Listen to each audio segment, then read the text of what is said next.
ठाण्यातही मुसळधार पावसामुळे अनेक सखल भागांमध्ये पाणी साचलंय। हवामान विभागाकडून आज ठाण्याला ऑरेंज अलर्ट जारी करण्यात आलाय।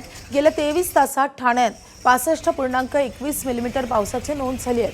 पावसामुळे रस्ते वाहतूक धीम्या गतीने सुरू आहे, तर अधूनमधून पावसाचा जोर कायम आहे।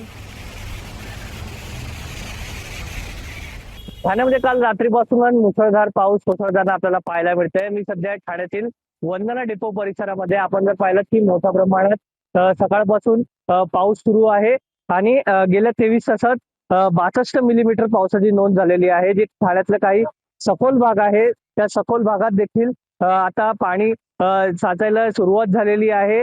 महानगरपालिकेकडून सेक्शन पंपद्वारे हे जे पाणीचा निचरा करण्याचा प्रयत्न देखील सुरू आहे। रस्ते वाहतूक सध्या धीम्या गतीने सुरू आहे, तर रेल्वे जी वाहतूक आहे ते सुरळीतपणे सुरू आहे।